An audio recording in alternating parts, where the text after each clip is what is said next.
समंदर हमेशा की तरह उदास है, यह उसका मन है। सालों से देखती आई है वह, आकाश का रंग कैसा भी हो, मौसम चमकीली लिली सा खुशगवार या धूप के उजले सुनहरे पंख पर तैरता दिन, समंदर यूं ही उदास रहता है।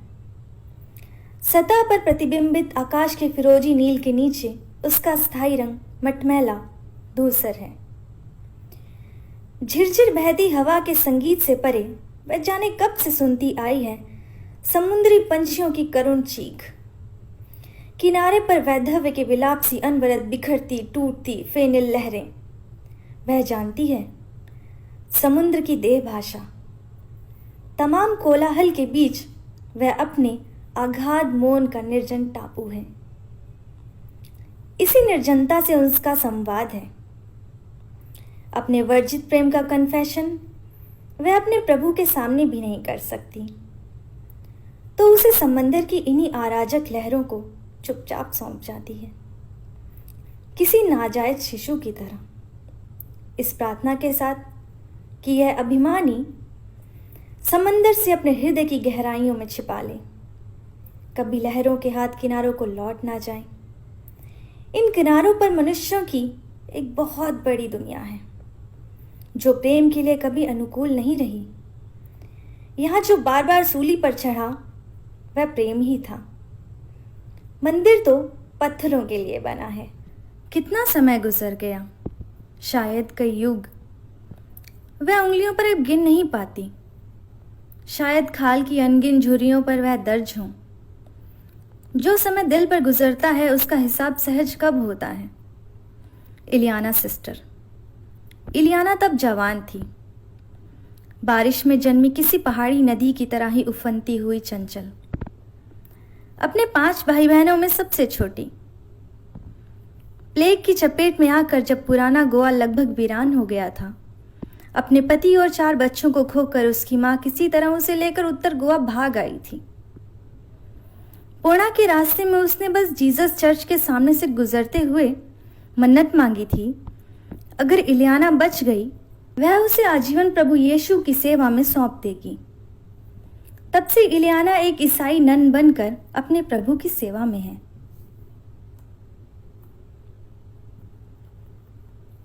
उसकी देह पर सफेद गाउन चढ़ा दिया गया, मगर हृदय का रंग लाल ही रहा, लाल और आकांक्षाओं के मृदुल कंपन से भरा।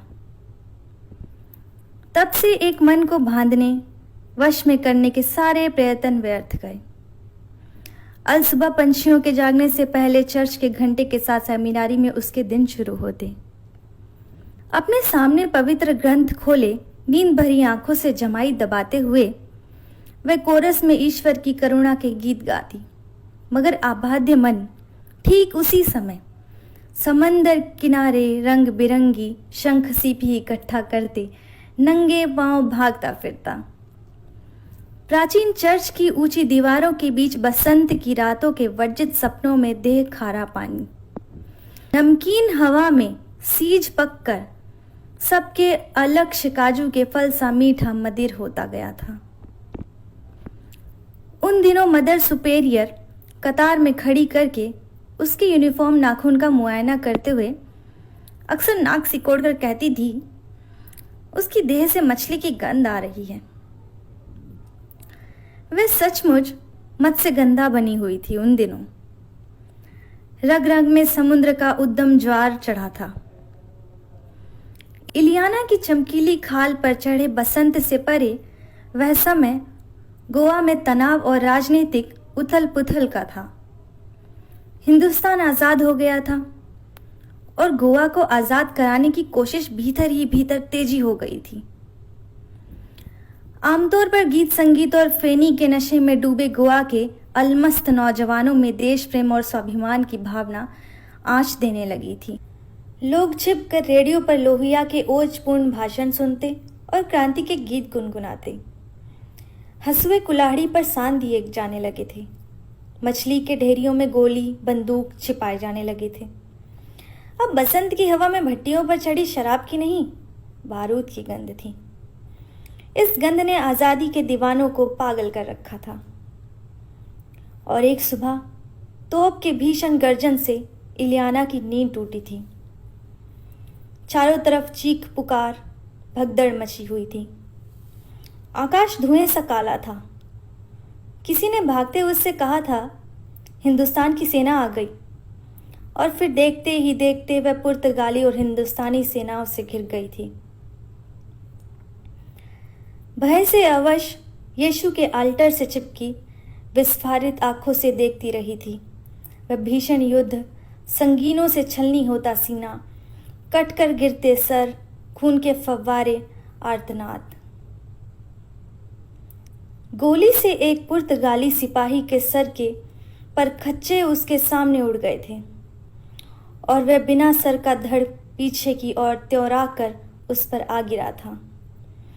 एक चीख के साथ वह उठकर भागी थी और सामने से आते हुए एक फौजी की बाहों में गिरकर बेहोश हो गई थी। जब आंखें खुली थीं, किसी के पसीने से भीगी पीठ से खुद को लगी पाया था। प्यास से गला सूख रहा था। जाने वह कहाँ थे। शाम घिर रही थी। नारियल सुपारी के घने पेड़ों के पार झांकते सांझते आकाश पर मौसम का नया चांद था। हल्के धुएं में डूबा हवा में अब भी जले बारूद की गंध थी। उसके कराने पर वह फौजी मुड़ा था और पहली बार उसने उसे देखा था। कुछ कुछ आतंक और विस्मय से सोचती है तो उस क्षण की सनसनी इलियाना आज भी अपनी त्वचा पर महसूस कर सकती है। दो गहरी भूरी आंखें जो सीधे उसकी आंखों से गुजरते हुए दिल में उतर गई थीं। वह आज भी वही जज्ब है, कभी लौटी नहीं। कितना तो जतन किया। युद्ध के भीषण तनाव के बीच 2 दिन वे एक अधजले खंडर के बीच छिपे रह गए थे। फौजी खुद जख्मी था, उसका हथियार भी खो गया था। आसपास पुर्तगाली सैनिक फैले थे और लड़ाई लगातार चल रही थी। इलियाना के बाहर निकलने से फौजी के पकड़े जाने का डर था, मगर फिर भी उसने इलियाना से कहा था कि वह चली जाए।